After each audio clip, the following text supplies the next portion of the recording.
Here we are, everyone, and welcome back to the wonderful, as PB World has just said in the comments, the wonderful Anna Chen is back. And it's been about a year, and that's my fault, not Anna's. I've just been so busy with a variety of different things, and it was time to catch up. So, Anna, welcome back to the show. Welcome back to Jerry's Take on China. And we're going to talk a little bit about England, a little bit about China, and a little bit about the relationship between the two and bananas. Yes, as we know, bananas is a bit of a slur on those of us who are very anglicised. But no, Yeah. it's good to see you. Haven't seen you. It was May when we last chatted. Oh, so it's only 7 months. Yeah, Yeah, so that's not so bad then. it's not Right. indeed. It's not. Oh, okay. Well, we could do better next time. Um, I'm going to get straight into it. You have been for a very long time, ever since even before I knew you on Twitter and or now X, you have been quite vocal in the COVID debate. And you had back then, you had comments about how China seemed to be doing it right and the UK was doing it wrong.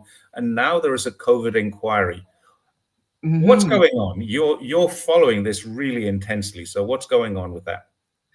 Well, I was first, it's actually watching the Hong Kong riots that I Mm. realized something was happening, because we were getting these messages coming out, saying, well, there's this strange pneumonia that's going around.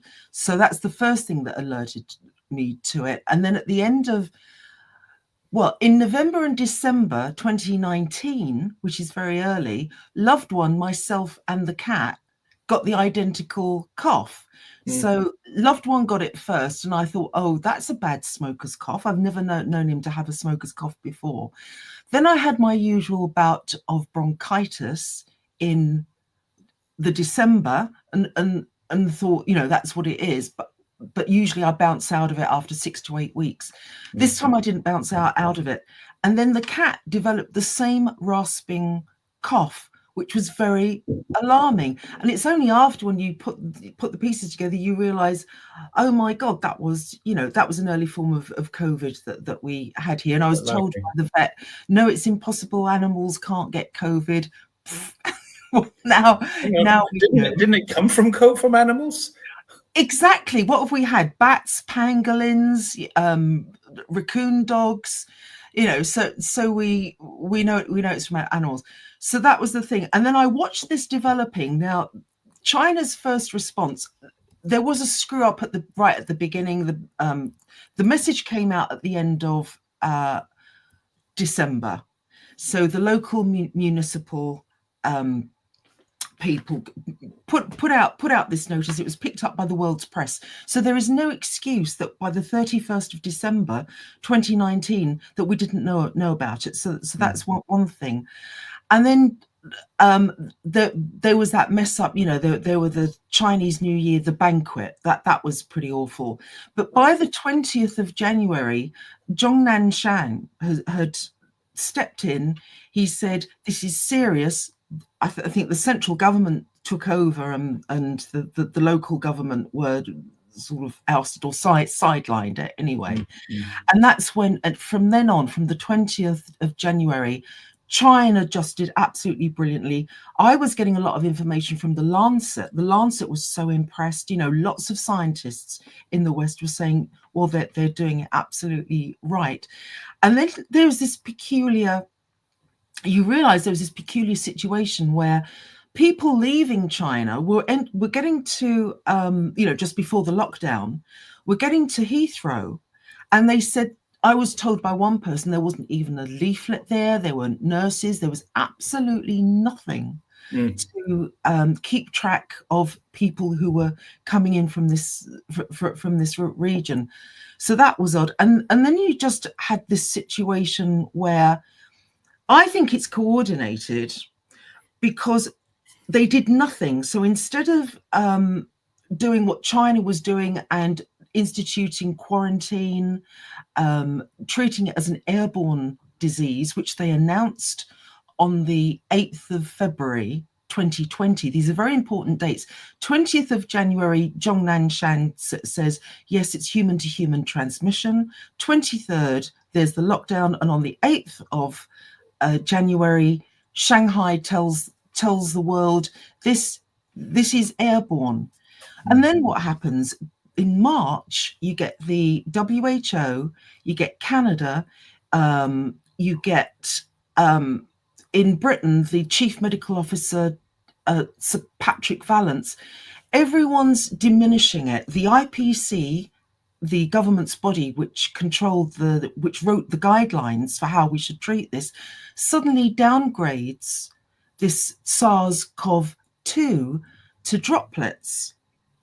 From what we initially knew, it was airborne, and the difference is airborne are very fine particles in the air, they're suspended in the air, you breathe it in, and that's how you catch it.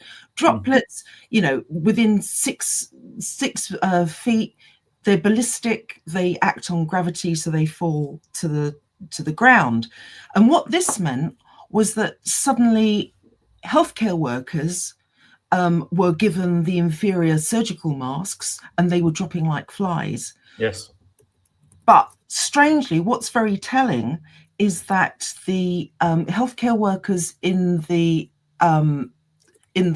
high risk areas who were given the proper PPE, which is the FFP3 masks, practically none of them came down with it. None of them died. So if that's not a demonstration of of masks working to stop this, I don't know what is.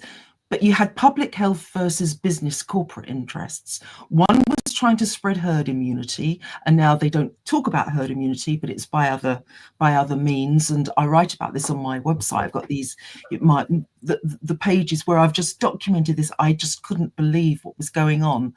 And what's emerging from the COVID inquiry now, it's absolutely fascinating. You've got all the bureaucratic managers who were writing the guidelines, who are insisting, oh, it's droplets, it's not airborne, on one side. On the other side, you've got healthcare workers, you've got professors, you've got the scientists saying, this is clear, it's airborne, it has always been airborne. Why did you downgrade this in March 2020? Across the world, they were doing this. And it's like, I think people need to start joining the dots and understanding that with the Koch brothers, a few months later, they brought in this Great Barrington Declaration, which was basically pushing herd immunity. You had Patrick Vallance saying in March 2020, his long interview on BBC and with Sky News, saying 60% of the population has to be infected before you can get herd immunity. Now, there are two reasons why that was just tantamount to mass murder. One is that unlike measles and other diseases where you can get herd immunity, the virus itself doesn't mutate. So you can be facing the same virus decades after the first time you encountered it, which means that your immune system is able to deal with it. The problem with COVID, as we know, SARS-CoV-2 just mutates at the speed of light. So all you're doing is getting ill every time. Yep. And even if you do infect everyone, you've still got a proportion of that. I think it's over 1%. There's like a 1% fatality. So for 66 million Brits, you're talking about nearly 1 million people dying unnecessarily. Yeah, this is the thing. When we were finally kind of released, we were never in a full lockdown here in China. I know there were lockdowns, and there was a lot of media reports about Chinese people being locked down. I calculated my wife and I, or I alone, traveled to more than 40 cities during lockdown, and including we had a Three Gorges Dam tour on the boat on a cruise, and all kinds of things going on because China was extremely safe. We were allowed to travel inside of China. We just couldn't get out and come back in again. Wearing masks. Yeah, everybody had to wear masks everywhere. If you were in public, you put a mask on, but they were just the normal face masks. They weren't the N95s or anything like that. Right. But here's the thing. I think it was December the 5th when they said, Zhong Nanshan wrote a report on about December the 3rd and said, we've reached a point where this has mutated to the point where it is no longer such a life threat. It will kill vulnerable people, but it won't kill everybody, or it won't kill 1%. It will be 1% of the people who catch it who are vulnerable, who will die. And at that stage, they said, the government in China said, okay, we're going to release everything, we're going to open everything, and we're just going to say, okay, it's done now. No more checks, no more, It's no more 22, tests. And that was 2022, the 5th of December. And 2020. I went from Or a very, yes, I went from a very interesting situation here where for the previous 2.5 years, I had not met or met anybody who knew anybody who had COVID in 2.5 years. And then between then and Christmas, I didn't know anyone who didn't have COVID. yeah, Every single one of us got it. And we all got sick. I was actually sick on Christmas Day. So and we were all wearing masks, but of course, these are just the normal kind of face masks. They're not surgical masks. Well, they are surgical masks. They're what your dentist wears. They're not the I-95. So obviously they didn't work very well, but you still find people who are wearing them. Even now, I've got a good friend who will not go out of his home without wearing one. And he's not in a particularly vulnerable state. He's older than me, but he's not particularly vulnerable. He's quite fit and healthy, strong, but he won't go out of his house without yeah. wearing a mask. That's something that's a legacy we've been left behind. I think it's problematic if you're looking at it just in terms of death. You catch it, you go into hospital, and then a week or two later you're dead. That's not really the issue now. There's long COVID, and there are so many science papers written about the effects of COVID on the human body because it's a hemotoxin. So it absolutely does your blood in, which might be a thrombosis thing. It's also a neurotoxin. There's a paper that was published just this month, which I've linked to. I'm gonna try and find that, but it's saying that basically this is wrecking everyone's health. It's like salami slicing everyone's health, and it builds up the viral proteins build up at the junction between the spine and the brain. So it's basically there. It doesn't stop doing the damage. It is like HIV. It attacks the immune system, so it means your T cells are severely depleted. So it's not like flu. It's absolutely not like flu or a cold.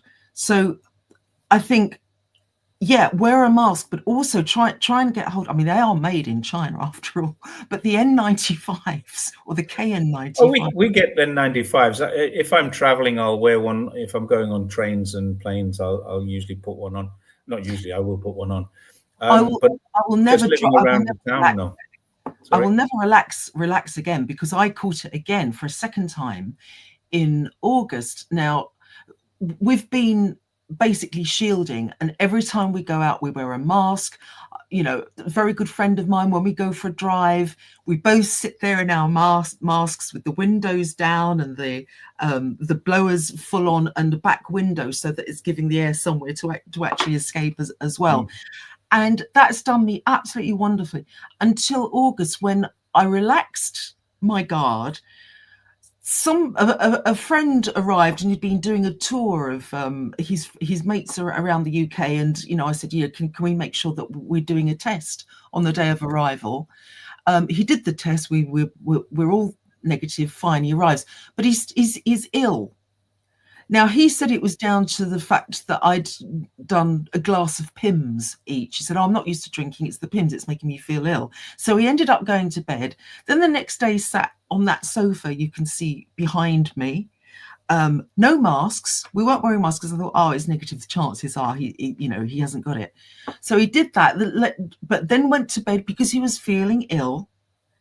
And let this be a warning. If you are feeling ill, you have to go and quarantine yourself, because it's not fair on everyone else. Anyway, later that evening, loved one and I are in the living room. We're watching telly, and he comes in, sits down and falls asleep. Again, no masks. And of course, by this point, my alarm bells are absolutely screeching. So the next day I said, look, please, can we all do tests again? Because I think you might have it. So he said, I've never had it. I've never had it. I said, no, please do the test, because you're continuing your Typhoid Mary tour of the UK, and you're going to, you might be passing it on to your friends. So he took the test, and indeed, I mean, I've never. It was a thick black currant coloured line, and it's like, wow, that's as positive as I've ever seen. And of course, he managed to get home. I did say to him, if you want to quarantine in the guest room, we can do that. But no, he insisted on driving home, which is also a problem, because when you have COVID, it is the equivalent of being over the limit drunk, or adding or 10 years, adding 10 years of cognitive decline. So on the 4th of, day later, on the 4th of August, there we are, positive, and it's been awful. It's been like being drunk. In fact, the little mini series I did on COVID, if you watch that, I seem drunk. I mean, I'm better now. I'm not 100%, but it was slow. It was like thinking through soup.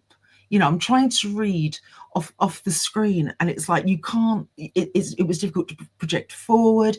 It was grinding. It was really painful to do. But I hope people who watch it get something from it, because there's a lot of information there. And the COVID inquiry has just been. I'm going to just show this one. It's not cognitive recline. That would be like this. Cognitive decline, Black Sun. Cognitive decline. I'm so sorry. There you are. I did say I'm not 100%. That's the proof. No, there's a little kind of background noise in the signal. I'm receiving a bit of background noise. I can understand what you're saying, so it's not causing a big problem. So what's going on now in the UK? You have an inquiry going on about all the things that happened. Is there anything going to come out of this, or is this just one of these yes minister style inquiries? Let's hold an inquiry and find nobody responsible. What do you think is going to happen? I think there's a slow build. It's like a slow burn, and it's really interesting to see on social media. It's like people are waking up to the fact that these people, like the chair of the IPC, got up in that inquiry and they lied. And they were asked, well, now can we all agree, because the WHO has even admitted this, that this is airborne? Nope, no proof. And you even had one of the managers getting up, and the chair, Lady Hallett, she picked up the surgical mask, and she picked up the good kind, FFP2 or 95. Yeah, and N95, they're all the equivalent. The FFP3 are the really good ones that healthcare workers are supposed to have. But she picked these two things up, and she said, are you telling me this is as effective as this? And this manager absolutely lied, and there's an absolutely uproar on the social media, and people have even done montages of the lies and all the proof. The scientists getting up there saying this is airborne. Yeah. And you had tragic testimony from Dr. Kevin Fong, who described what it was like going into these ICUs, and he said it was like a terrorist attack every day. Patients were raining from the skies. It was like a scene of hell. And yet these people, who a lot of them have OBEs and other gongs from the government, so it's like they're being rewarded for doing what the government wanted them to do, which is the herd immunity, because we know we locked down too late. But when we did lock down, it started to the virus started to disappear, because of course it's RNA, not DNA, and it needs a host in order to survive and reproduce itself. So you started to see the figures going down, and then just when we were like not far off zero COVID, they insisted on opening it up again. So Matt Hancock, various people from the government have been shown to be just homicidal nutters, I think, but certainly reckless. I think Boris Johnson was one of them. Wasn't he quoted as saying it doesn't matter how many people die? He was saying, well, they've had a good innings. Let the bodies pile up. That was it. Yeah. Things like that. So, whether anything will be done, I just don't know, because what this boils down to, it is a class war, and it is such a good example of class war. You have public health on the one hand, And you've got the corporate business interests on the other. Where was Patrick Vallance from? He's from GlaxoSmithKline. They're all big pharma, and we know that they've all got shares in these companies. It is just a scandal. It is appalling. And the liberal press, the liberal media like the Guardian and the BBC have been absolutely up to their eyeballs in pushing the government's the raw capitalist agenda and trashing China. This is what's interesting, because you're getting more and more people starting to say, well, actually, China did the right thing, didn't they? They did tell us about human-to-human transmission and that it was airborne. And I'm hoping it won't be too long before they realize that China actually eradicated the virus by day 43 of a 76-day lockdown. And if the rest of the world had done the same, because, it's a virus, you can kill it. It does die off if you act properly. We would have just been tackling flare-ups, firefighting flare-ups. And instead we've got this, and you have to keep asking, cui bono, who gains? Good question. Who gains? Follow the money. Always follow the money. Absolutely. No, totally. Yeah. So if I do that. Anyway, I've got someone in the comments here who's being a bit rude. And China, if you keep doing this, I'm going to just remove you. Don't worry about it. We'll suspend you for the next one and remove you the next time after that. That's just something I can do. So let's move on then, because I think we've. I have one more question. You just mentioned thrombosis is a direct link to long COVID link, or COVID long COVID thrombosis link, and I ended up in hospital with thrombosis a few weeks ago. Is there a link? Is it a proven link, or is it a supposed link? Well, COVID is a blood poison, and it affects platelets, it affects clotting. So I guess there could be a link. I mean, there are an awful lot of people. This year, I know of about 4 people who've had strokes. So suddenly, you're getting these clusters. And the other clusters you're getting is apparently under 40s getting cancers. There's a load of those. There are children suddenly dying, because remember, we were told, oh, children can't get it, they're tough, they fight it off. Well, no, actually, long COVID is a major problem with children. So I think you've got heartless, ruthless people who eugenicists, essentially. Yeah, I think that might have had something to do with it.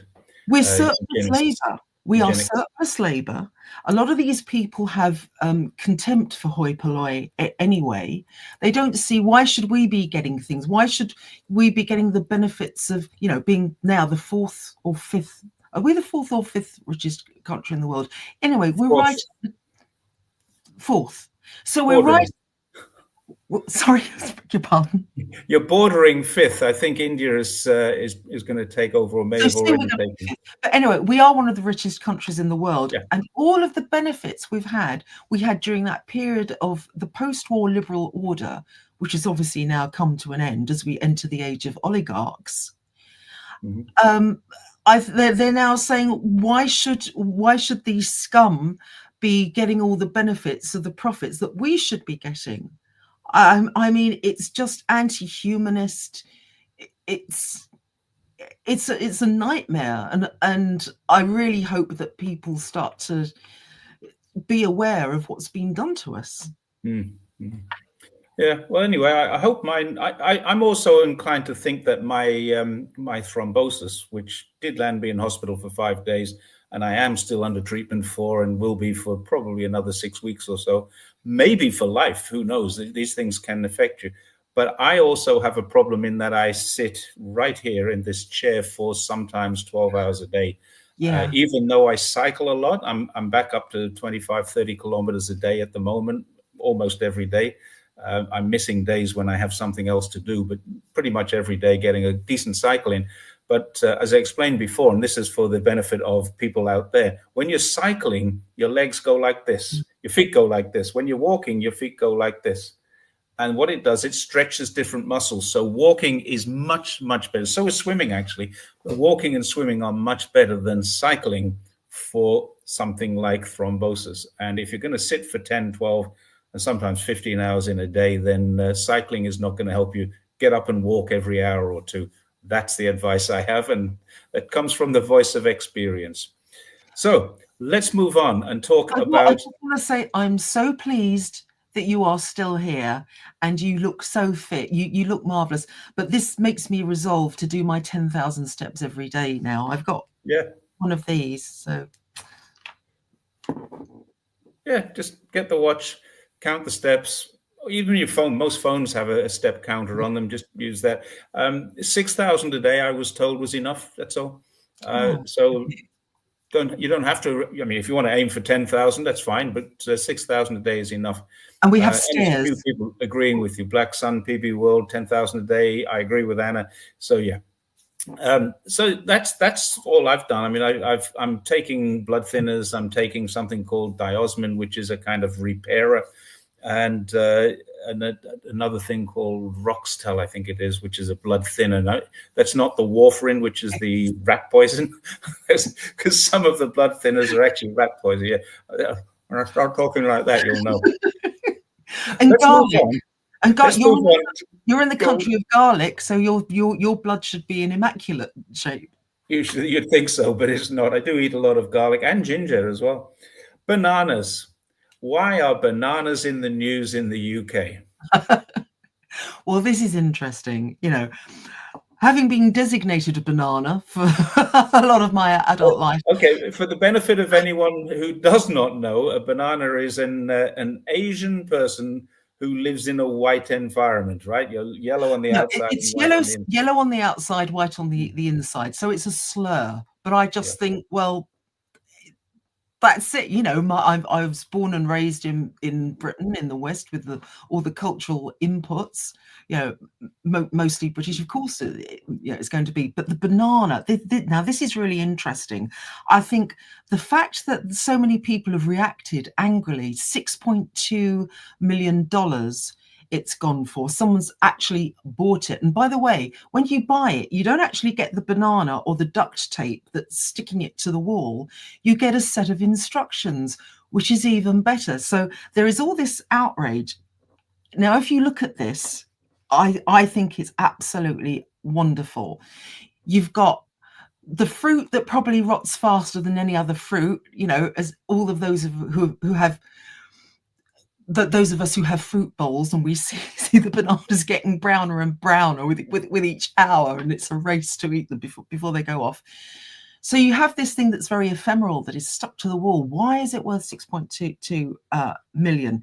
It's absurd. It's an absurd thing. But as a critique of capitalism and the mad age we're in, I just think it's fantastic.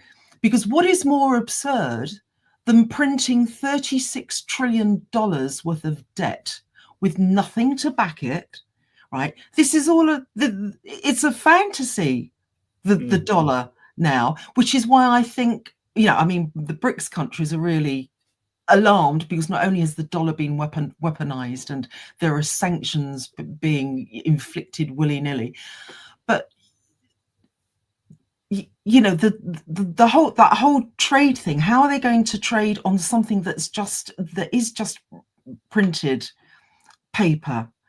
So you've got that aspect of it. Oh, I've lost my thread.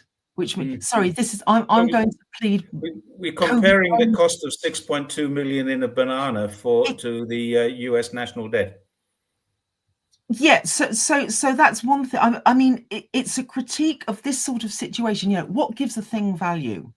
And of course, there's all the exploitation around bananas as well. And it's a monoculture, duct tape, and it's just put on. It's not even put on neatly. You know, it's not like it's got pearls stitched into it or something. It's just a bit of duct tape, which is a very working class thing as well. So you've got the banana, which is the product of exploitation and colonialism. You have duct tape, which is to do, if you take a Marxist view of it, of course, and you think of the opposing thumb and labor, the importance of labor. So the duct tape is connected to that. I just think it's really, really clever. It's by Maurizio Catalan, and it's called Comedian. So I think there's a clue in that as well. I think the problem is there's a slight Philistine thing that goes on when in the West when we look at art, and we expect everything to be a replication of something that's in nature. Mm. And I've seen this, people saying, well, how can you call Picasso, these squiggles, how can you say that that's art? Well, there's the famous apocryphal story of the person who sees him in a restaurant and says, oh, go on, Picasso, draw me something lovely on a napkin. He does that, and he said, that will be $10,000 or 100,000, if depending on who's telling the story. Mm. And this person says, 10,000, how can you possibly charge that for a few seconds work? And he says, it's not for a few seconds work, it's for 40 years of learning and experience. And the same, you can go back further to Whistler, who was paid an absolute fortune for 2 days work. And again, the person buying it says, how can you charge this much for 2 days work? And he says, it's a lifetime of learning and experience and all that. So it's quite an old argument. The other thing is that art isn't just meant to be a blind copy of nature. There is pleasure, because I used to draw a lot more than I do now, and there is a pleasure in being able to copy and go in. It's almost like meditation when you're going closer and closer and closer, and your perception, it's being modified by the human brain, it's coming out through the hand, back to Marxism, you can go down that route as well, and you're producing something that is the copy of nature. But if you're an amazing artist and you've done this, like Picasso, he could, when you see his early drawings when he was a kid, they were fantastic, but you get to a point where it's boring. It's not like the canvas isn't just a door into Narnia.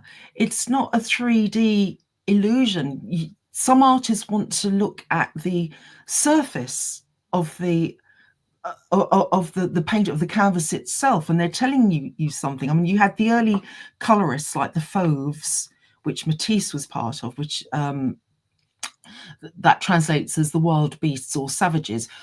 They weren't that savage actually, but what they did was that they played with color. They wanted color to be in your face, not restricted by a form.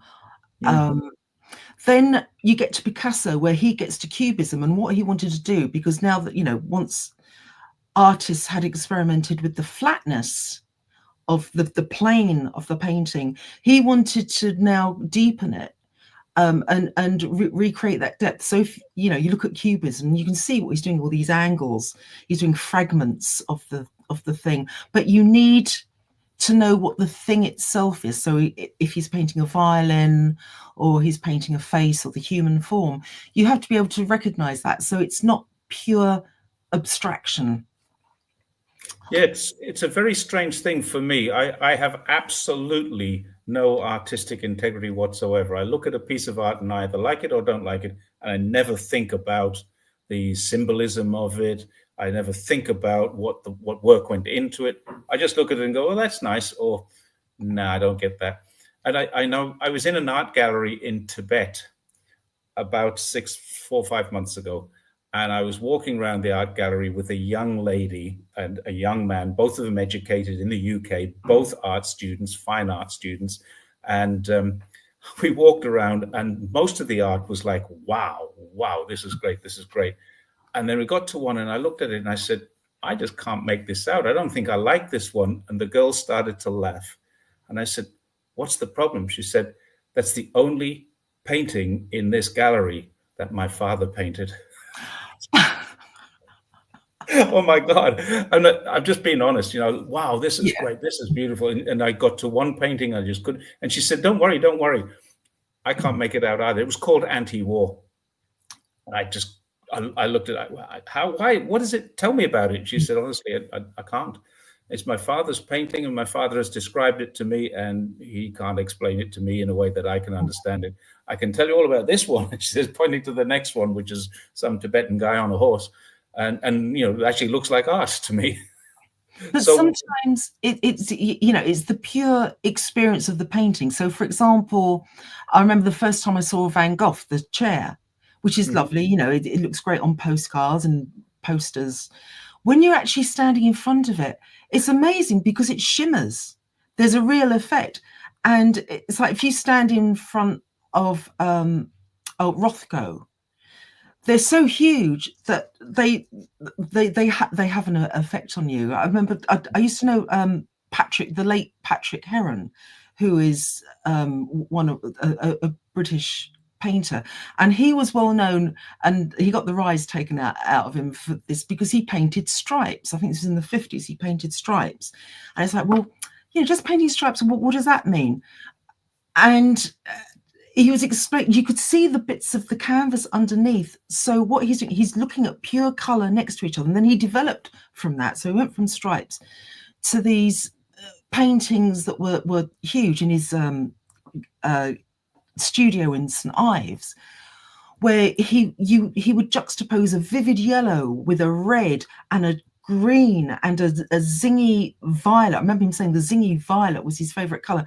And when you're actually standing in front of it, it is a sensation. It's an experience of pure color. He also explained to me, and I thought this is really interesting, the reason so many painters go to St Ives, which is a peninsula in Cornwall, is because it's surrounded by the sea on three sides. You get more ultraviolet bouncing off the sea, so the quality of light is actually different, and it really is. That's why it's beautiful. That's why so many people love it. yeah, I never knew that. See, I've been to St. Ives, but I was not aware of that. So Next this is time the you amazing thing about getting Anna Chen on the show. You learn so much. I was going to ask you about Uniqlo. You've been talking about Uniqlo as well in your Uniqlo is the clothing brand, Japanese clothing. Did I? You look confused there. I did see? yeah. Yeah, cool. I No, thought I'm just thinking. I was torn because I right. mean I have used Uniqlo. I like their heat tech range. All my Yeah, yeah. undies are heat tech basically. So I saw all the tweets saying, "Oh, he's the BBC has foregrounded what he'd said that Uniqlo has never used cotton from Xinjiang." So my first response, of course, is that's it. I'm never ever using heat tech again. I'm never buying Uniqlo. And then I thought, hang on, I've seen something about this recently, and there's an interview with the Asia Review where it's saying he's under enormous pressure to leave China. And what he was saying was, in fact, he doesn't want to leave China. Mm. If anything, he wants to expand. He wants to go up to 3,000 shops there. So I thought, well, there's a bit of a contradiction there. I think the problem is Japan is under tremendous pressure from America, obviously, ever since the Plaza Accord in the 80s when they got hobbled. They're occupied by American forces anyway. And recently, since the pivot to China, they've had to mind their P's and Q's even more. Mm. So, of course, I'm disappointed that he had to say it, but he was asked, he was drawn. He didn't even want to talk about Xinjiang cotton because I think there's a very delicate diplomatic situation here. There's a balance he has to strike, because if he starts saying, yeah, we're buying Xinjiang cotton, we love it, it's the best in the world, he's going to get a load of Backlash tariffs, from the USA and tariffs and all kinds of import and export problems. Yeah, and they're going yeah. to get beaten up. And this is a huge company. So this is a major contradiction, because obviously the nice thing to do, the good thing to do would be to say, well, we know that, all this talk of forced labor in Xinjiang is a crock, and we're going to show solidarity, and we're going to buy more because you Chinese are such marvelous customers of ours. You're such a huge market. We're going to show solidarity. But of course, the reality is that he daren't do that. But what the BBC have done, remember, I always just describe Britain as, in global terms, as the Iago dripping poison into America's ear. And what you've got is the BBC drawing him. There's a long interview, but they got the quote that they wanted, because you get to the point where she asks him, are you using Xinjiang cotton? What can he say? Yeah, it is a big deal. I've been asked this. I've been confronted with this many times, because I actually came on Twitter and on YouTube as a pro Xinjiang vlogger. I was blogging first of I all. remember your bike And ride. yeah, well, I've been there twice on bikes. Once with my wife and once with a friend. In fact, the one with my wife was with two. There was three of us. It was my wife, an Australian friend, and myself. And so the three of us cycled a couple of thousand kilometers that trip, and we'd cycled about 3,500, so over 5,000 kilometers of cycling past cotton fields, thousands and thousands of cotton fields. And I remember, and I wish I'd got a photograph of this, but I remember watching a group of farmers actually praying in the field. So it was obviously their prayer time, and they just taken out their mats and started. They were in a group and at the near the road, and we were actually going past them, and I saw, wow, they're praying. And even then, when I know this is not true, I was thinking, well, that's unusual, because here's an interesting thing: not all Uyghurs are Muslims. Not all Muslims are Uyghurs in Xinjiang. There are a lot of Mongolians, a lot of Hui Muslims living in Xinjiang. And I was in Tibet and saw two mosques. One is a Hui mosque and one is a Uyghur mosque. And I don't know the difference, I have to be honest. But there's plenty of evidence to suggest that it's all wrong. Now, VW have just pulled out of Xinjiang too. And Adrian Zenz on Twitter is commenting that this is as a result of a lot of his work, of course, and a great victory for the Uyghur terrorists and separatists, which is not what he calls them. The freedom fighters, whatever you want to call them. But this is not a victory for them at all. VW are closing down sites all around the world, including in Germany. And this one was built to build ICE cars, internal combustion engine cars. And Chinese people are not buying ICE cars anymore. More than half the cars sold in China are electric cars now. And so Volkswagen just decided this is no longer a viable concern for us. So they're closing their Xinjiang factory down. So it's the same thing with Uniqlo. Has never. I go back about 5 years when all of this that first started. Uniqlo released a statement. We're okay with this because we don't actually source cotton from Xinjiang. It's not like they stopped sourcing because of this. Yeah. They never did. Yeah. And they've got their own supply chains, and those supply chains work for them. They're making incredibly good products. I shop at Uniqlo. I found this H&M. H&M did the other thing. H&M actually said, we will stop buying from Xinjiang. And some of the H&M shops in China are now closed. So Uniqlo knows the consequences of this.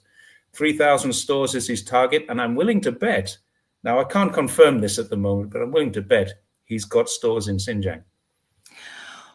But look how mischievous and spiteful that BBC interview was, how much damage that has done, because there are a lot of Chinese who are saying that they're going to boycott it anyway. So I think everyone's being manipulated by forces in the West who don't want to see stability between China and Japan.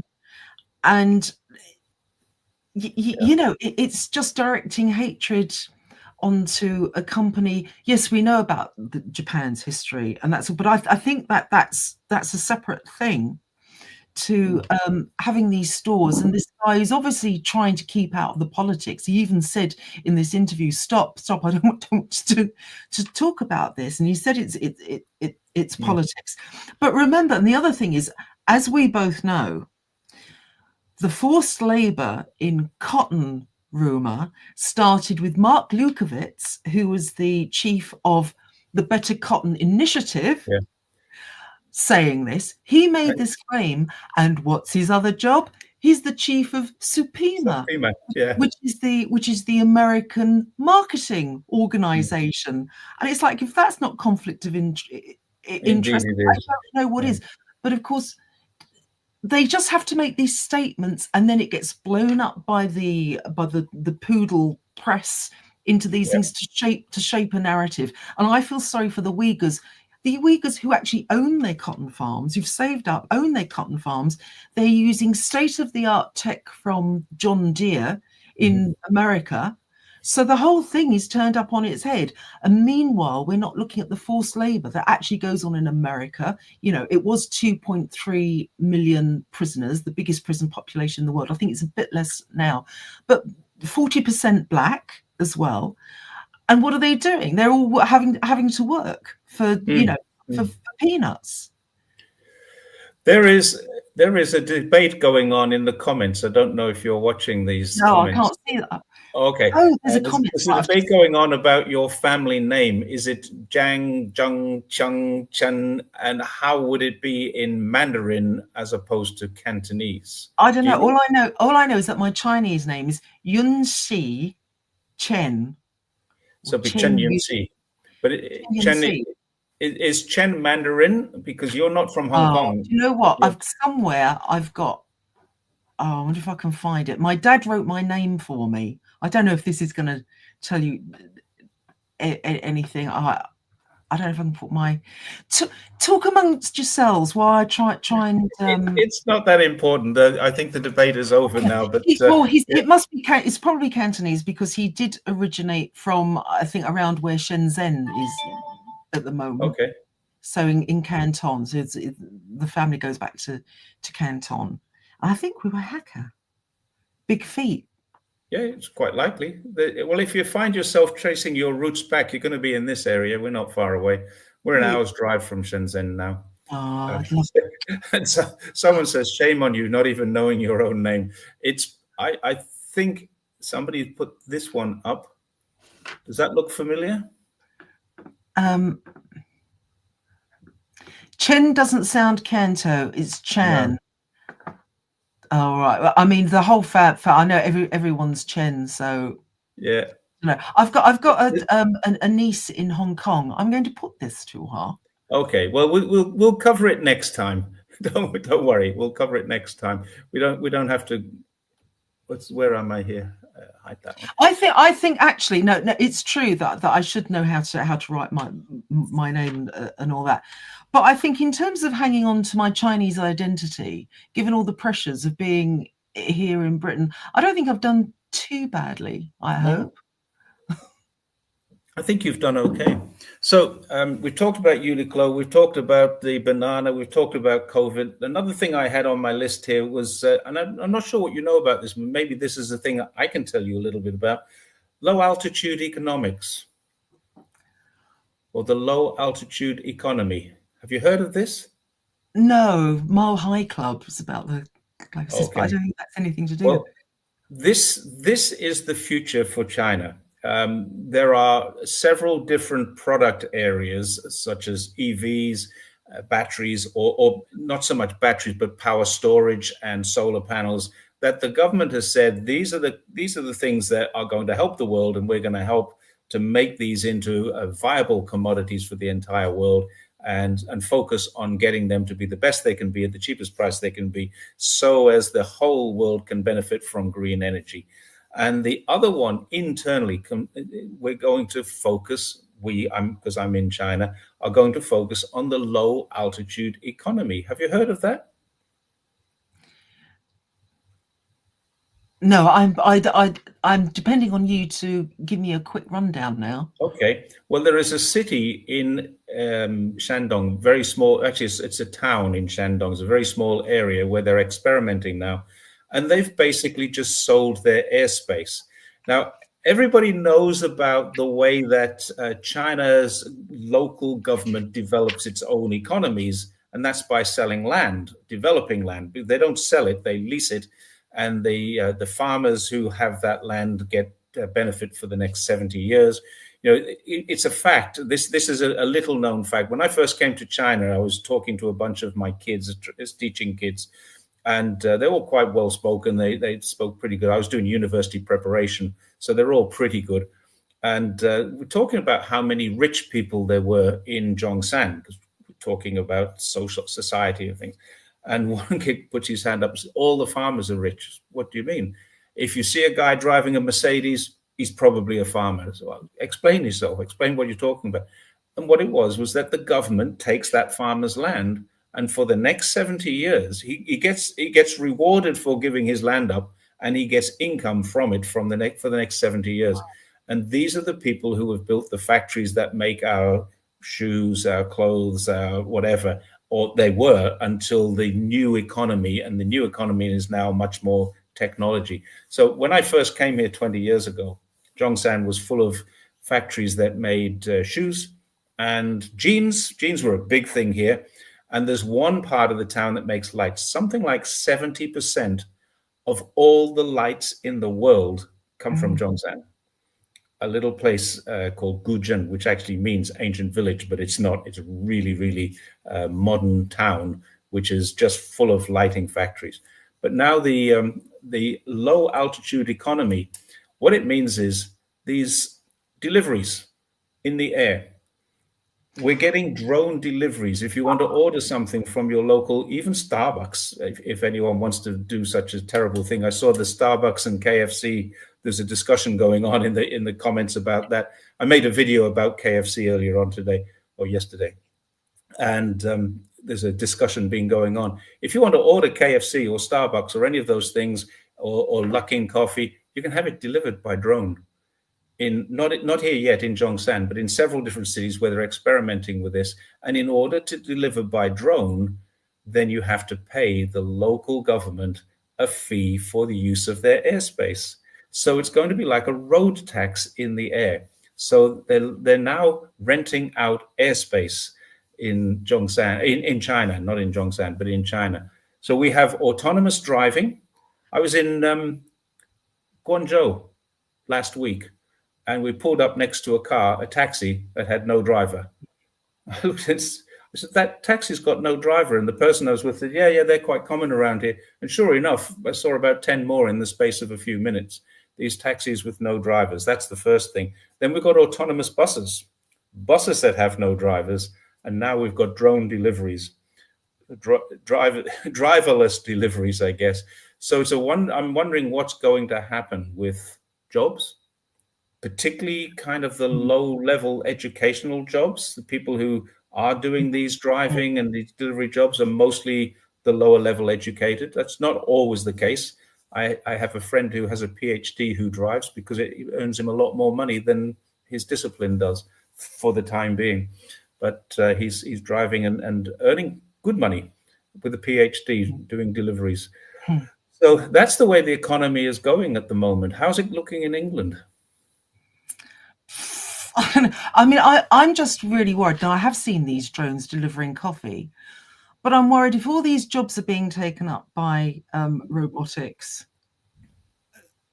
who is going to pay for the coffee? If no one's earning a living, who pays for it? It reminds me of what's happening in America. We're going to bring all the jobs here, and okay, that's great, and you're going to pay them a decent wage, and then the prices are going to go up. Who's going to be able to afford the goods? Who living in America is going to be able to afford the goods? You suddenly no longer got a mass market. So, okay, this is quite fun at this stage. The novelty of getting your takeaway delivered by a drone, fab. But there's also like a pollution of this airspace. It reminds me what's happening with Elon Musk, where he's basically polluting our night sky. You've got astronomers saying that they can't actually see as far as they could because everything's being distorted by these satellites, by the lights from the satellites. And also, if you've got this shell made up of debris and satellites, does this mean we're going to be trapped on Earth, that we can no longer go further, all because of one maniac who's rich enough to be in charge? And by the way, with these oligarchs and the monopolies, what happened to all the anti-monopoly laws that the much vaunted anti-monopoly laws that the democratic developed West was supposed to be so good at.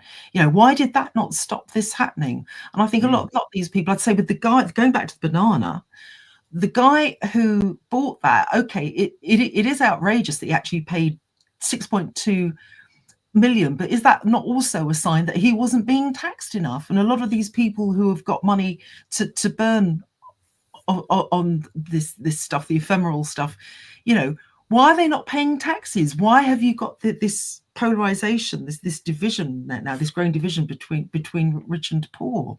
It's just not. It's absolutely not. Yeah, there is a huge division between the rich and the poor. It's getting wider in the West and it's getting narrower in China. Yeah. That's one good thing. I saw recently there was an article which Arnaud Bertrand took apart because I can't remember. It wasn't The Economist, but it was one of maybe The Diplomat or the whatever it's called, The Intercept. It was one of these magazines that said, China's middle class is shrinking. And yes, that's true. China's middle class is shrinking. And the reason it's shrinking is because it's actually moving up. And there's more people entering the rich classes. Yeah. The poor people are moving up too. So it's working on both ends. The Gini coefficient is coming down, whereas in the West, in all countries in the West, Western democracies, the Gini coefficient is expanding. So you've got, what's the average pay? About 10 grand in China, and it should be 30, and they're trying to get it up to an average of $30,000. Yeah, if you're talking about dollars, it's very, very difficult. I mean, really, what's more important here is price purchase parity. And China is ahead of the US. China is richer than the US in this respect. And the US cannot accept this. People in the US just tell me, oh, yeah, but you only get paid $2,000 a month, or you only get paid $1,000 a month. Well, I can tell you, if you're living in the city I'm living in and you earn 7,000 RMB, which is 1,000 US dollars, you're doing okay, because you can rent a place for 1,200, 1,500, and you can live very comfortably on a couple of thousand a month, maybe 3,000 if you eat out once in a while, and then you save the rest. So this is the thing, there's 30-something trillion US dollars worth of savings here in China. So I don't think we're looking at the same. It's not an even playing field. But it's going in the right direction anyway. China's actually going in the right direction. Yeah. I don't know what it's going to do in late capitalism. You see, this is interesting. This is something that eventually we're going to have to look at what happens then, because my nightmare scenario would be that somebody like Jack Ma, people like Jack Ma, start gaining the political power that he obviously wanted, when he wanted to make the Ant Group too big to fail, and bring in the what is it, 996 or not? Yeah, he didn't actually want to bring in 996. 996 started at 9 a.m., finished at 9 p.m. and worked 6 days a week. That's actually illegal now. It's absolutely illegal. It's been stopped. However, I know for a fact, as a former executive in the security industry in Australia, that it was quite common for me to work something similar to 996. I was quite often at work for 80 hours in a week. That was just a normal thing for me, because I had a board in London that needed placating all the time. And then when the company got taken over, we had a board in New York, which was even worse. The time delays were even harder for us to manage. And I was working till 1, 2 o'clock in the morning, sometimes getting back at 7 a.m. because I had things I needed to do for Australia, but I needed things to do for USA and by close of business type of thing. So, yeah, I do know for a fact that does happen to executives throughout the world. And Australia is probably the only country in the world that's now written a law that says you can turn your phone off when you go home. Unless you're getting paid to be on call, you don't have to take a working call. That's one of the things that the new government has, not new, they're 3 years old almost now, but they've done that. Now, Jack Ma was a different thing. Jack Ma was a very, very different thing. He was trying to undermine the banking regulations by offering microloans. And I had a discussion with someone the other day. It was a Swiss guy here, Harold, in China. and he and I had a discussion about this. And what he was trying to do was to take all the profit from it, but outsource all the risk to the banks. Now, of course, many of the banks here are state-owned enterprises. So effectively, he was trying to make money from the people without going through the banking regulations and pass the risk to the banks because they would be the ones issuing the loans. So if there was a default on the loan, it would be the bank that suffered, and he would get his commission for the sale of the debt. So that was the issue with Ant Finance, and that's why the government said, no, you're not going to do this. Yeah. So it wasn't 996 is a thing. It has been a thing. And there are people still. I was in a lawyer's office in Guangzhou just 4 or 5 days ago, Thursday or Friday of last week, and it was 7 p.m. and there was about 40 desks and about 10 people were still there. About a quarter of the people were still there at 7 p.m. Now, I don't know what time they started work. Maybe they started work at lunch. That could be possible, but they were still there. That building was still quite busy at 7 p.m. when I left. Yeah, it's not healthy though. I mean, I would have liked it if, because the way Jack Ma has been presented in the West as a hero, of course, because they want that they'd like people like him running things. But I assumed, well, if you're one of the richest men in the world, probably the richest man in China, is he at the moment? I don't think he is. He certainly was for a while there. There's another guy called Pony Ma who's just as rich. Oh, right. Same family name, but different. But There's Alibaba and Tencent. But surely you would want your workers, your loyal workers who helped build your company, to share in this. Even in the evil capitalist West here, we have John Lewis, where there is a sort of a sharing thing, and John Lewis workers are known as being treated very well. They've got a massive queue for people who want to work for them. I think they've had to, because of economic decline, the national economic decline, they've had to lose some of these benefits. But basically, everyone who worked for them was a shareholder. I remember doing a holiday job there when I was a teenager, and the canteen was amazing. Yep. Marks and Spencer's used to be like that too.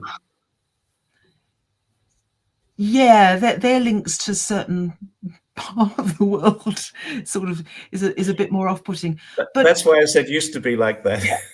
So it is surprising to me that somebody like Jack Ma in what's supposed to be a communist country didn't adopt even a little bit of this, and instead wanted to go the other way and actually impose these awful hours. You can't have a family, you can't have a life if you're simply a drone and you're just, all your waking hours are devoted to the company. Yeah, he can do it because it's his company, so he's motivated in a different way. But the idea that everyone else working for him is supposed to be devoted to his wealth, I think not.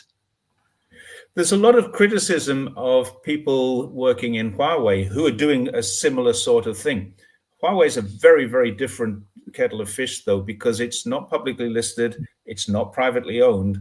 The shareholders of Huawei are the employees. It has something like 120 or 150,000 employees, and the owner of it is actually only a 1.5% owner of his own company. He founded the company, and as people, you work for him for 10 years, you get shares.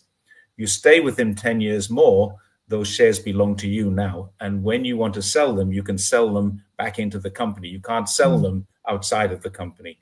So only people who are in the company can have, hold, and sell Huawei shares. And it's a brilliant system.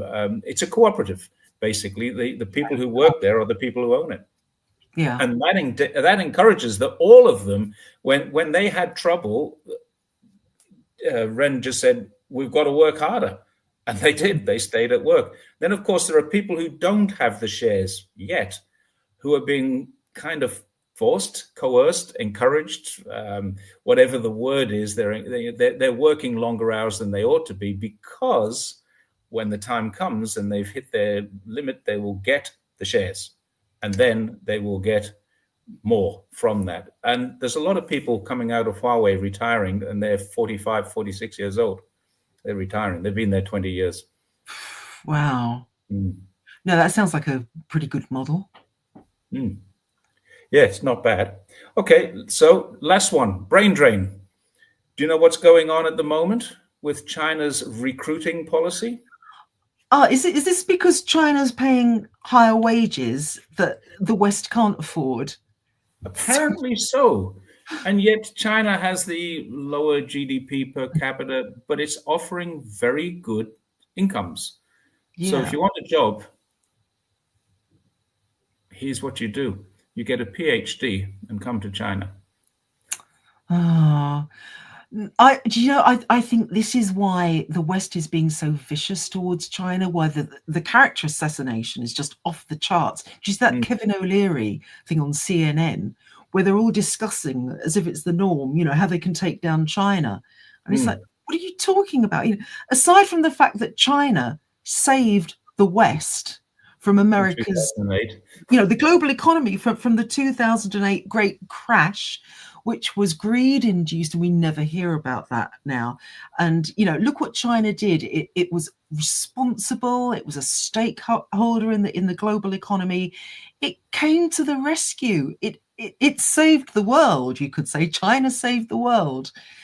And no good deed goes unpunished, and of course it's having to be punished for that. Yeah, So Obama gets in 2008, inherits the awful situation from the Republicans who let their banks and that was also property, as what was it, Fannie Mae, and that the property scams that were going on. So they let that get out of hand. China comes and saves it by taking a hit themselves, allowing the mm, global currencies to devalue against the yuan, and lots of other things they did, stimulating their own middle class to consume and so on. And then 2 years after that, Obama, instead of saying, well, this is great, we can now see that China is acting in good faith and we can work with it, suddenly turns, this the pivot to Asia, such a major bit of skullduggery from mm. which nobody gains. Who gains? I mean, it's the MIC, the military Industrial complex, military complex. Yeah. fossil Kevin's fuels. just asked a question. Now, Kevin, can you put into the comments which aspect you'd love to learn more about? Because while we've got Anna, we'll ask, but I don't know what you mean. I'd love to learn more about because I didn't see the comment when it came in. So yeah, so it's a fact. It is a well-known fact that China kind of stabilized the global economy. It Nobody in China needed to be punished for insider trading or anything like that. But then in America, they all got away scot-free.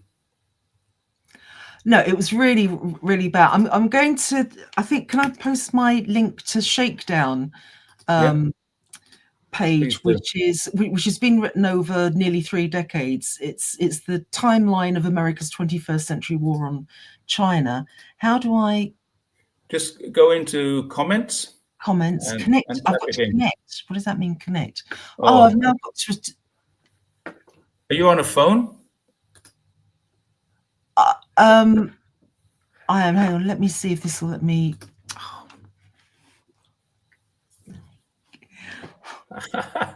Do you want to tell me?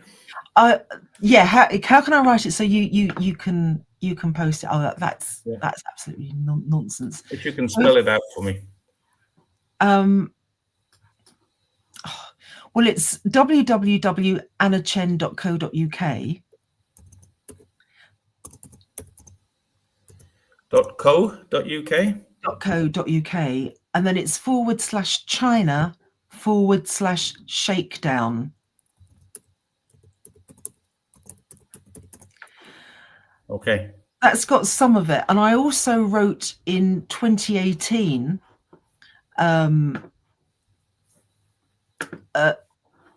what was Donald Trump's trade war on China really about? And that really had details. And I think a lot of I people remember that. hadn't really caught on to it at that point. This was quite a groundbreaking piece that I think people are starting to get onto now. In fact, what I'm going to do is in messages, I'm going to put it in our DMs. Okay. So that piece really, I think, explains in detail what was happening, how they did it. It's Yeah. fascinating. It's I absolutely don't know if everybody knows this, but Anna Chen has been blogging for ever. I don't know. How long have you been blogging? If somebody wants to know what was going on in 2015, you were there blogging about it. I was. Well, I was actually.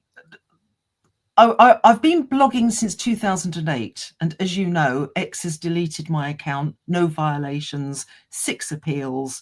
Just gotten rid of it, Yeah. and it's throttling my current X account as well. But I have been doing stuff and writing about China. I would date it from 1994. So this Wow. is the 30th anniversary of taking Susie Wrong Human Canon to the Edinburgh Fringe Festival, and I was the first Chinese Brit to do that. And what it was challenging all the stereotypes. And because you've got this these yellow peril codes that are embedded in Western culture.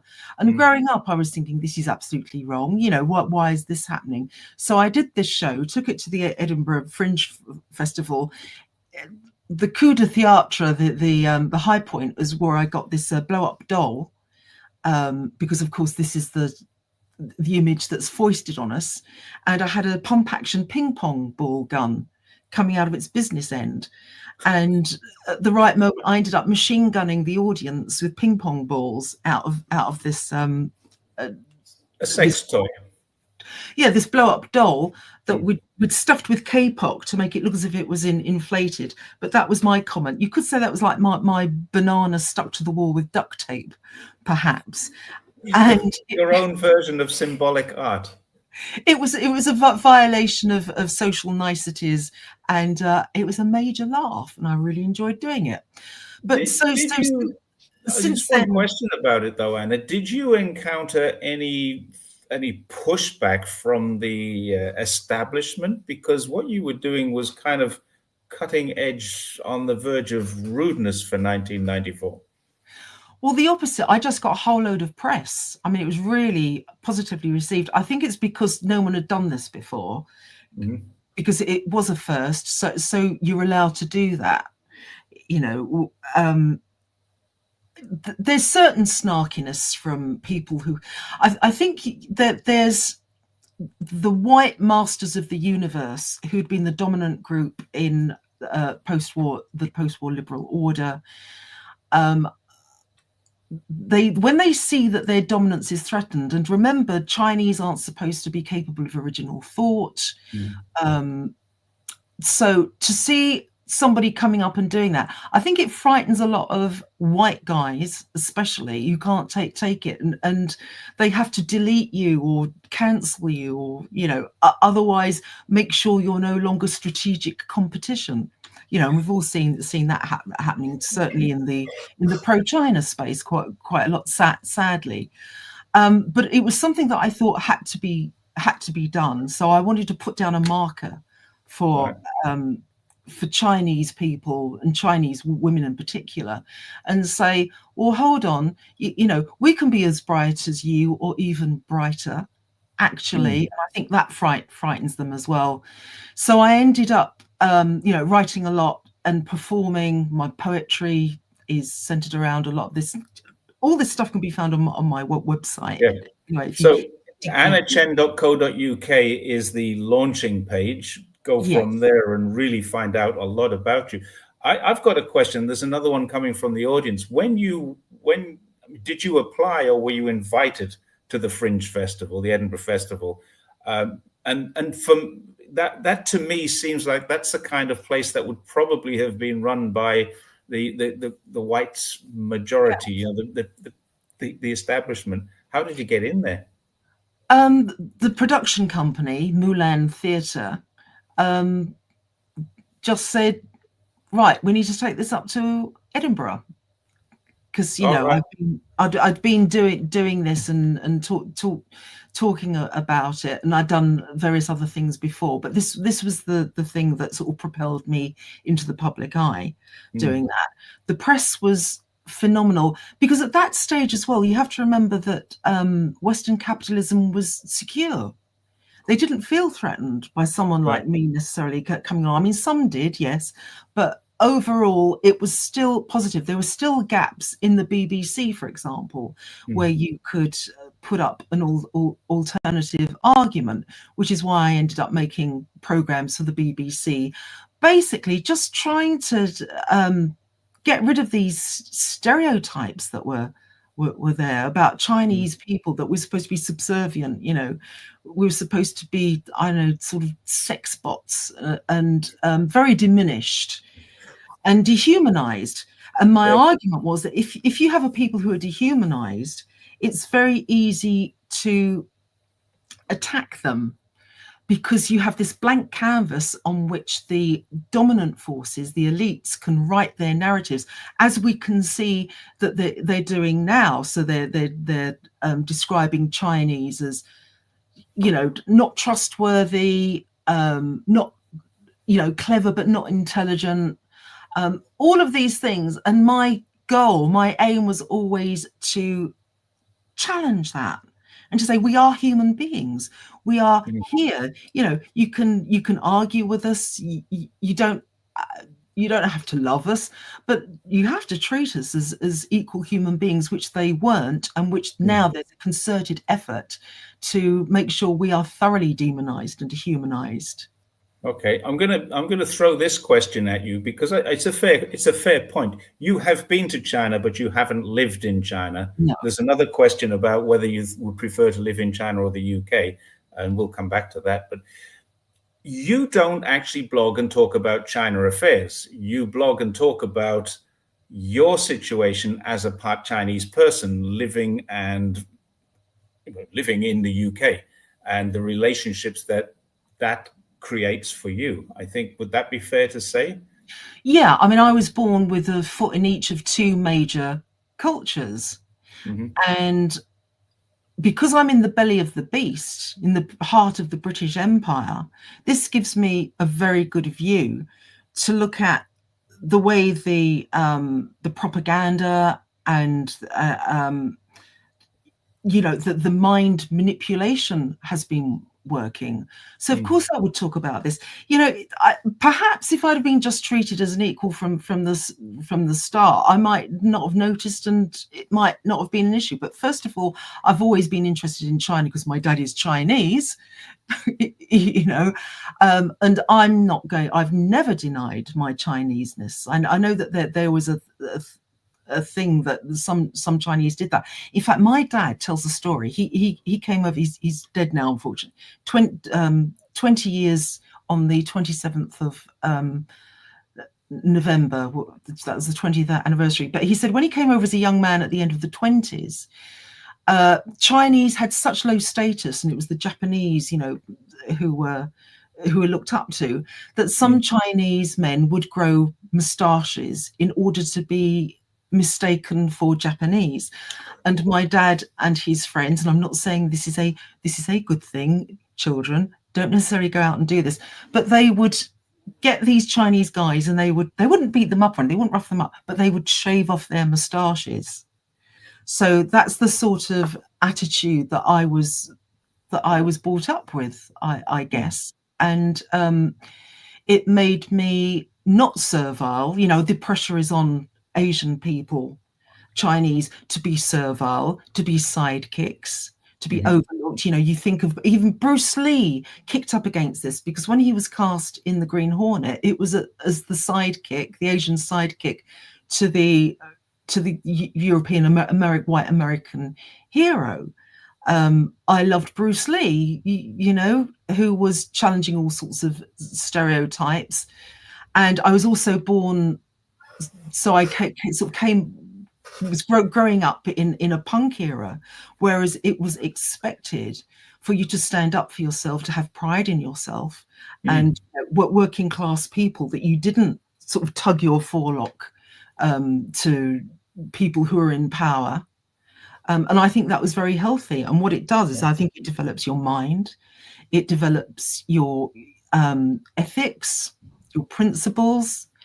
it was an age where everybody was interested in poetry, philosophy. Um, it was a very positive time in many ways. I'm not saying it was perfect, because obviously we can all find ways in which it wasn't perfect. But now at one point you could actually get an education off the BBC. It was that good. And Yeah. now it's just ossified into this state machinery. And you can say, yes, well, it was always state machinery, but there was always the space in order to to be heard. Because, as I say, capitalism was secure in itself, the empire was secure in itself. Now I think it's actually indicative of how insecure empire feels, that it has to close up, it has to do all the damage that it's doing around the world. Narratives, you can't believe the Guardian or the BBC anymore.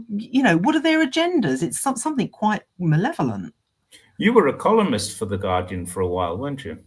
Yeah, I was a freelance writer, and this is an example. So so the BBC and the Guardian were from about, I suppose, 2007 to really when this all started to reverse. So as soon as the signal went out that America and Britain were going to try and get their empire back off of China, the golden goose, suddenly this, the kid wearing the Rolex, the newly rich kid wearing the Rolex who strays onto the mafia's turf, and is about to get rolled.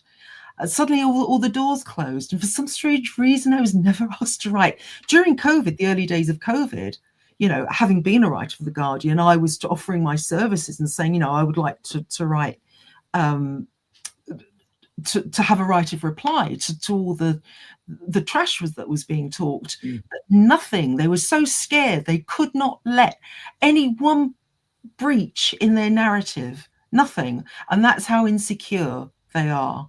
Yeah, I was. I think I might have told you this when we talked before. The Guardian and I were chatting because I was in China posting stuff, and the Guardian and I were chatting, and everything. I mean, there was no issues about it. And one day I just said, "Look, I can write you an article," and it was a positive article about what was going on in China, and I never got a reply.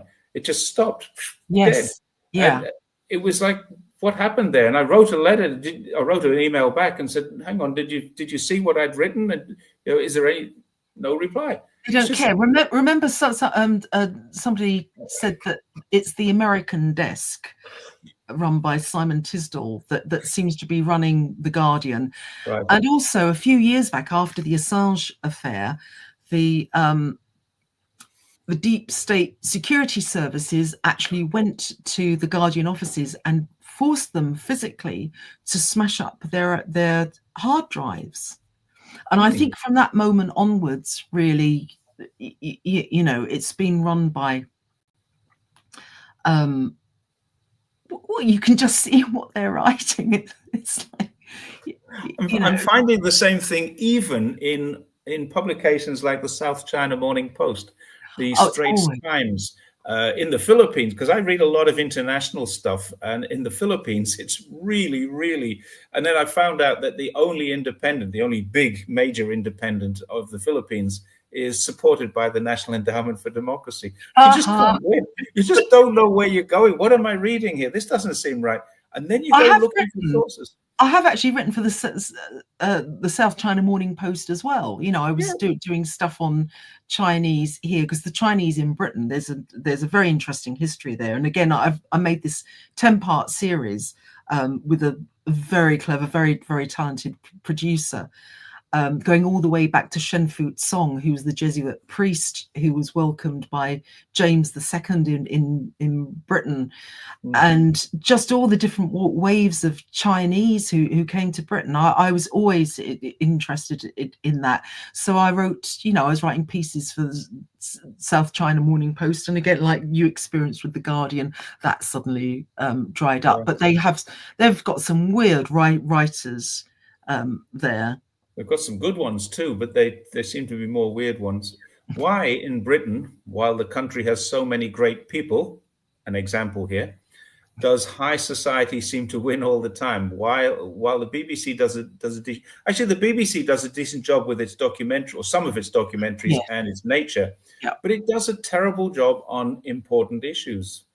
Well, I think all those wonderful Attenborough and Brian Cox documentaries, they seem to be the dressing, aren't they? They're the window Yeah, dressing on something quite malign going on. I mean, even Emily Maitlis had to give up her perch on Newsnight because she said it was just run by people like, what's his name, Robbie Gibb, is it, mm, and conservatives. It's basically yeah, just Tories and hardline Tories, not even the elder statesman Tories, but sort of the second-hand car dealer yeah.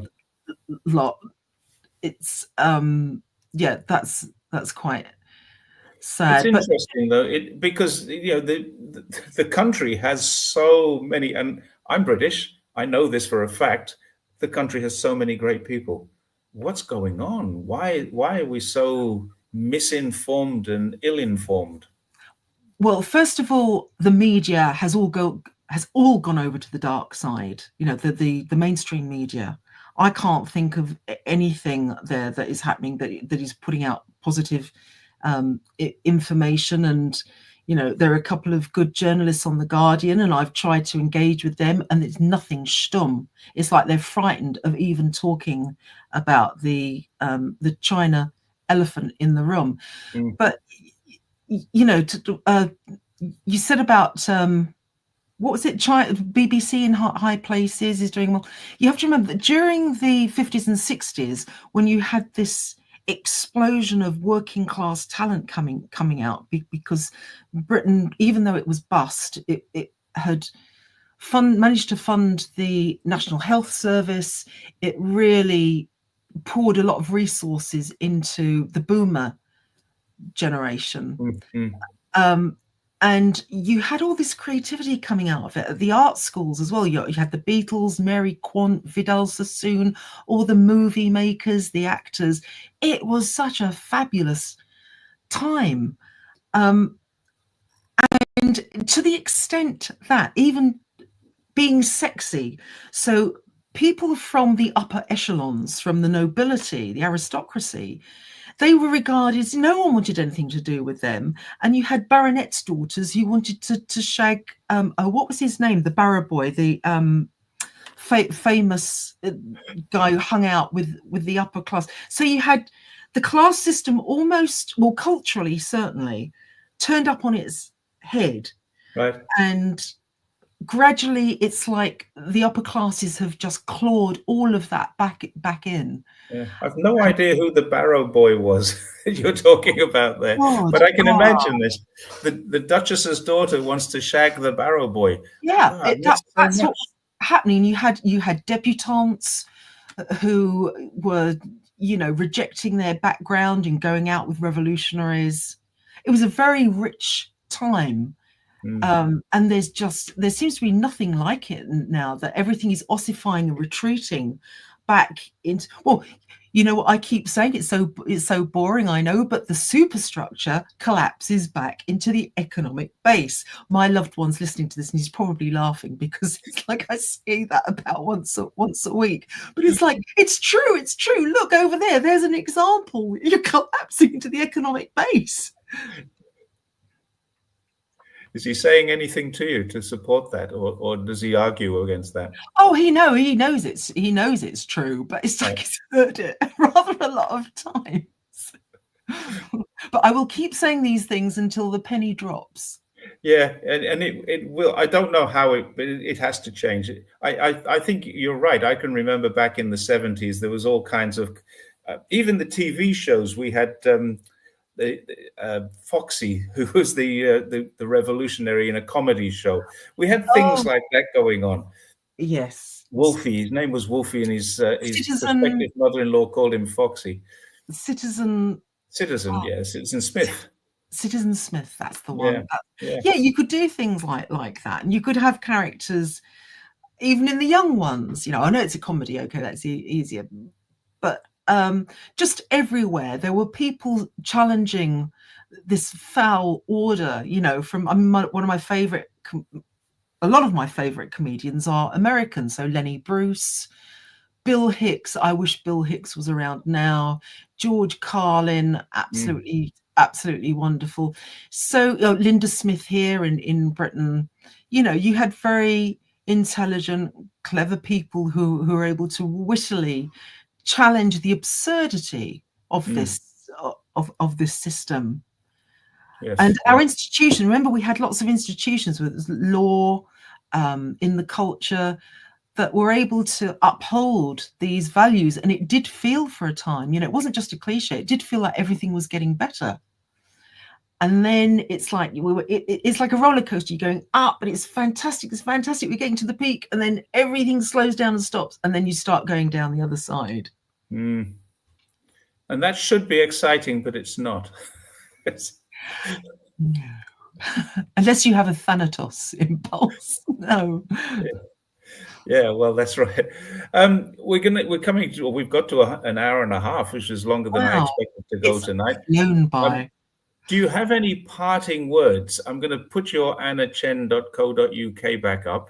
But anything else that we want to add before we say good night or you say good afternoon? Just maintain vigil. Solidarity is so important, and people have to forget their egos and remember, we're in a dangerous part of history. It is the end of an era, and it's the start of the oligarchs' era, and it is so important that we all stick together, support each other with love. I think that's a very important thing. Human relations, have to come out on top above this. It's like, was it Skynet in Terminator, that point in history where everything becomes mechanized, and humanity is trodden underfoot and rolled over by Skynet's tanks. I've never watched it. I love it. It's the sort of thing that I do enjoy. So I think I would say to young people, there is hope. There's such spirit that's come out, like over Gaza. I feel very heartened by it. And remember, there is always a better way to be. They're going to persuade you, no, that there's not, that you have to toe the line, get in line, conform. You don't have to, but find stuff that's at your heart. Read. And I don't mean just on screens. Start reading books. I would love to engage with people and start talking to them about this. I feel like one of the last conduits. And I think our generation, we are the last conduits from a better age when the working class felt more confident and stronger. And I think it's very important that we impart that we share that and give some of that magic to a younger generation. Okay, I'm just looking on here. It's MIAOW, Anna Chen Meow on X, and I'm just putting this up as well. So if anybody does want to engage with you, obviously, preferably not through direct. Is that right, Anna Chen Meow? Yeah, not through DMs, but people who want to follow you on X will get a really interesting, sometimes esoteric, but always insightful view of what's going on in your life. And I think if they interact with you, you're one of these people who will interact back. Have I got it right? Yeah. If people are really curious and want to discuss things, because I think, I also learn stuff as well. I think the Anna Chen Meow, I don't know how important this is. It's capital A for Anna. The capitals don't matter. C, they don't matter. Oh, in which case, MIAOW, yes, is absolutely right. And I hope people will go onto the website, because there's like nearly 30 years of observing and writing articles at things as they happened, and the shakedown timeline I think is very important. I'm doing a fuller version that my publisher is nagging me, because we're going to do that as a book. I said to you last time we spoke that was on the way, and yes, I really have to do that. I'm looking forward to my signed copy when you come on over here. Well, thank you so much for inviting me again. Always lovely to talk to you, Jerry. And you too. Somebody says here that you're being, I don't, boosted down is probably the wrong word, but suppressed. And I think that's fairly It, true of all of us. yeah, it's funny though that I get like dozens or the low hundreds of views, um, Yeah, and yeah. deleted. I don't know anyone else who's actually been deleted with no warning or suspension or anything. Yeah, I had that happen to me on my Medium account. They just cut me off, and I went to go on and post an article, and it said, "No, your account is suspended." Oh, well, And, that says a lot and I about got me. no explanation. A week later, I got an email saying your account is unsuspended, and still no explanation. So But you got it back. well, I got it back, but and I've left it. I left all the things that were on there, but I haven't added anything to it since then, and I now use Substack, But I which don't know probably anyone else who hasn't got their X account back unless no, there was a serious violation. yeah, So I just think, well, I'm obviously seen as subversive and effectively subversive. So well, there you as go. they say, if you're upsetting people, you're doing the right thing. Certainly is Yeah. true. All right, Oh, Anna, thank you very much because it's 25 to 11 here now, and I've got a 7 a.m. start. So I've got to leave here and go to Guangzhou for the day again. oh, So I will say thank you very much for coming back, and let's try not to leave it so long next time. And mea well, culpa, that was my fault. well, Merry Christmas and Happy New Oh, yeah. Year. Thank you And very much. hopefully in the new year, we'll have some good things to talk about. Let's hope so. Let's hope so. All right. Thank you very much, and thank you everyone. Oh, that's nice. Thank you. That's what all the girls do here. Oh, hang on. How did you do that? You got hearts coming up. I know. I just don't know. Don't know how it works. There you go. Hang on, let's see if I can do that too. I think it might be a Mac thing. Maybe. Yeah. Okay. Well, it doesn't work on this one. It's not a Mac. But thank you very much. Thank you for the almost 200 people who came in to look and Oh, have a wow. chat and the Thank questions you, that came in. everyone. Thank you, Merry everyone. Christmas and thank you all very much indeed.